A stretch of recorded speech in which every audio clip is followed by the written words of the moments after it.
in 20 years and be like, yeah, the reason why we watching women's basketball is not just because of one person. It's because of me too, and I want y'all to realize that. Like, it's not just because of one person. A lot of us have done so much for this game. She's the only player in the league that will say this shit. She's the only player in the league. Like, you won't hear Aja Wilson going out there. I am at the top of the scouting report. Ariel Atkins is at the top of the scouting report for your team. Camila Cardoso is at the top of the scouting report. Teams just box you out. Angel Reese didn't make it to the WNBA to sit in the shadows while Caitlin Clark steals the spotlight like it's her own one-woman Broadway show. Reese came for the accolades, the recognition, the whole garden, not just a single flower. Every side eye, every cryptic comment, every on-court scuffle, it's screaming, "Notice me, America." Let's be real. Reese didn't sign up to play background dancer while Clark takes the solo and basks in the ovation. Stick around. This drama is just getting started. Right. The reason why I feel like she isn't unfairly criticized is because I'm not gonna go into the bad guy, good guy. At the end of the day, Angel faces everywhere. Right. And so when we talk about marketability and her inability to finish, her inability to do certain things, I think it goes to that. So I'm gonna keep it a band with you. I agree that if she gonna be the aggressor, then be the aggressor. At the same time, if you're gonna throw punches, you gotta take them. And so I felt like, to your point when you said, I bet she did. You can't see me because Caitlin did it. Right. Absolutely right. But now when you come in the league, right, and you fall in, you know what I'm saying? You got your 13 and 13, but now you're not. It's not translating to winning. Just when you thought the delusion couldn't get any thicker, Angel Reese drops another media bomb. Turns out it's not just Caitlin Clark under the microscope. Opposing teams are scouting her too. That's right. According to Angel, rival coaches are up late, lights dim, coffee in hand, whispering to themselves, "How do we stop Angel Reese?" If Angel Reese was someone who ever held her tongue and was someone who had been a no comment machine in the past, someone who wasn't so unapologetically Angel, all those things existed, people wouldn't look at her recent no comment and just say, "You've always had a comment before." She acts like some unstoppable force wreaking havoc on the league, but in reality she's racked up more missed layups than WNBA wins this season. It's almost endearing, really, the kind of unearned confidence usually reserved for toddlers in superhero costumes. Let's be honest, if Angel Reese makes the top of a scout report, it's probably under contain the antics, not watch the stats. Please tell me it's a fake quote. Please tell me this is a fake quote. Because this is something where it's like, everyone says, and it's like, oh, Angel's a developing player. It's like, oh, she's only in year 2. Why is everyone like going at Angel Reese and all this stuff? And, you know, oh, people can't stop talking about Angel Reese. This better be a... These teams aren't studying film to stop her from dropping 40. They're probably just trying to figure out how to keep her from turning the third quarter into a full-blown soap opera. But hey, go off, Angel. Say it with your chest. Meanwhile, Caitlin Clark is out here rewriting history like it's a college thesis due at midnight. Breaking records, racking up assists, and casually launching threes from the logo like she's ordering takeout. But I will say, Angel Reese, Ronnie and I have debated it on the program.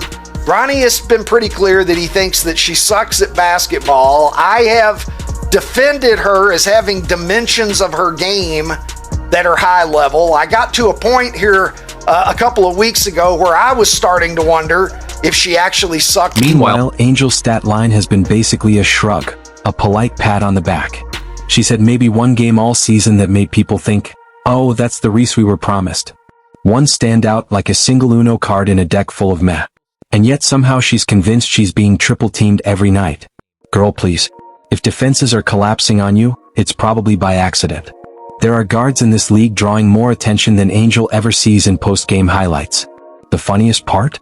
Teams supposedly spending hours on film trying to figure out how to stop her, when half the time she's defending herself on Twitter.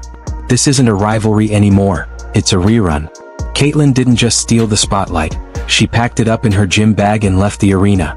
She's not competing with Angel, she's competing with history, with legacy. Meanwhile, Angel is still battling her own box score and losing. Of scouting reports after talking to some teams, even if it's not offensively, which I think that's what it is. You know, she is the best rebounder in the WNBA, so they're probably telling them like, hey, we have to figure out how to keep Angel Reese out of that paint when that ball is clanging off of that rim, okay? You know, the fact that Angel Reese finds Cardoso for the high-low post pass, I think that's one of the main things that the Chicago Sky like to get to if it's not the pick and roll. So and here comes the latest quote, dripping with confidence, completely detached from the hardwood reality.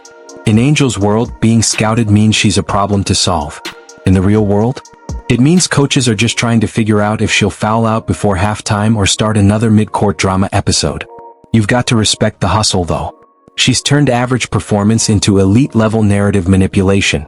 It's like walking into a gym, airballing 5 shots, and then asking if the cameras caught your dominance. Angel Reese is doing the PR equivalent of standing in a food fight and yelling, "I started the revolution." Somehow, instead of reflecting on missed rebounds or sloppy defense, she's decided the problem is that she's too important to ignore. As if defenses are panicking, as if coaches are circling her name like it's a national emergency.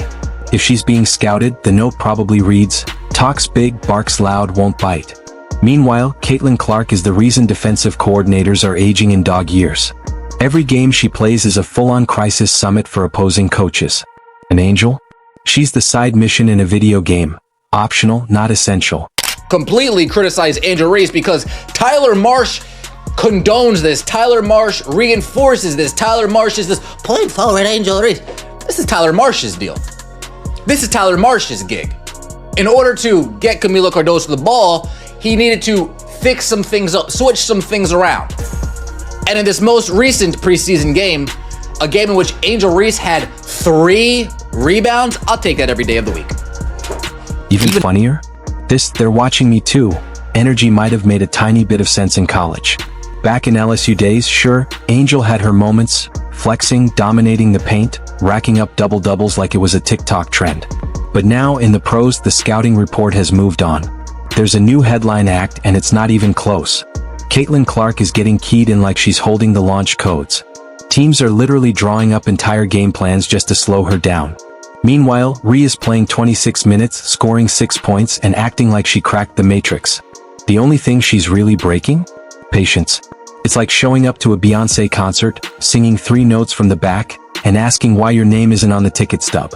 At this point, it's hard to tell if she actually believes what she's saying or if she's just trolling the entire WNBA for sport. Either way, mission accomplished. No matter how lukewarm the performance, she's staying in the conversation. It's marketing brilliance wrapped in on-court mediocrity. Maybe she's just waiting for another chance to throw a sarcastic clap when a call doesn't go her way.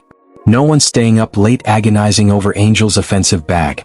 If anything, they're wondering if she'll rack up more technicals than points this month. Yet she says it with such conviction, you almost want to believe her, like a magician pulling scarves out of an empty hat and swearing it's sorcery.